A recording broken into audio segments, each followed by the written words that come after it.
dowladda federaalka Soomaaliya oo ugu dambeyntii guul ka gaartay ama xalisay arrin dhibaato weyn ku hayay shacabka Soomaaliyeed markii ay doonayaan shacabka Soomaaliyeed in ay u safraan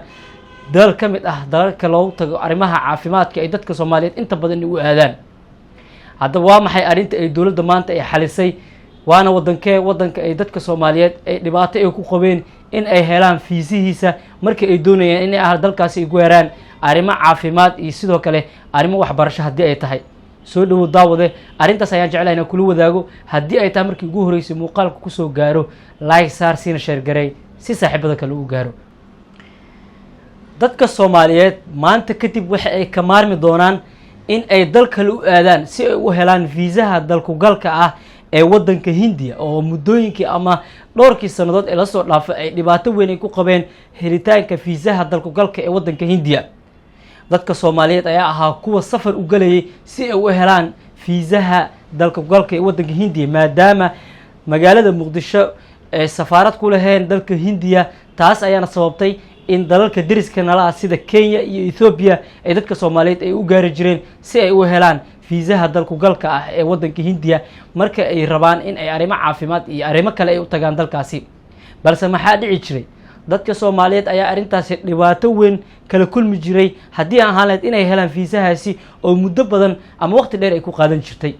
laakiin ugu dambeyntii dowladda Soomaaliya ayaa arrintaasi maanta soo gabagabeysay welibana xal u keentay shacabka Soomaaliyeed iyadoona maanta kadib laga hirgelin doono magaalada Muqdisho safaaradda dalka Hindiya ay ku yeelan doonto dalka Soomaaliya gaar ahaan magaalada Muqdisho.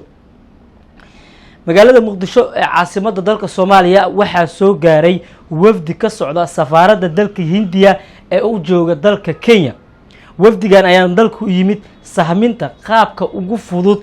ee dadka Soomaaliyeed ee u socdaalaya dalkaasi Hindiya ay u heli lahaayeen fiisaha dalkaasi ay u qaadan karaan ayagoo jooga dalkooda welibana magaalada Muqdisho ay ka qaataan fiisaha ee dalku galka ah ee wadankaasi Hindiya. dadka Soomaaliyeed ayaa ah dadka ugu badan ee arrimaha caafimaadka u taga dalka Hindiya. taasi ayaana dhalisay in ay dalka dibadiisa ama dalalka deriska la ah ay dadka Soomaaliyeed ay u tagaan si ay fiisa u helaan maadaama Hindiya aysan safaarad ku lahayn gudaha dalka Soomaaliya. haddaba wafdigan ka socday dalka Hindiya waxaa magaalada Muqdisho gaar ahaan xafiiska wasaaradda arrimaha dibadda xukuumadda federaalka Soomaaliya ku soo dhaweeyay wasiirka wasaaraddaasi Axmed Macalin Fiqi. waxayna ka wada hadleen arrintan oo aad muhiim u ah bulshada Soomaaliyeed welibana ay dhibaato weyn ku qabeen helitaanka fiisaha dalku galka ee wadanka Hindiya ay arrimo badan dadka Soomaaliyeed ay arrintaasi ugu xiran tahay. wararka ayaa sheegaya arrintan ama shaqadan ay dowladda Soomaaliya dhowrkii bilood ee la soo dhaafay ay aad ugu mashquulsaneed ugu dambeyntiina la rajeynayo in goordhow magaalada Muqdisho laga furo safaaradda dalka Hindiya ee ku leedahay Soomaaliya. haddii arrintaasi ay dhacdo ee safaaradda dalka Hindiya laga furo gudaha dalka Soomaaliya gaar ahaan magaalada Muqdisho ayaa ka dhigan in dadka Soomaaliyeed ay hadda kadib ka maarmi doonaan in ay safar u galaan helitaanka fiisaha dalka galka ee wadanka Hindiya iyagoo gaari jiray dalalka deriska nala ah sida Kenya iyo Ethiopia.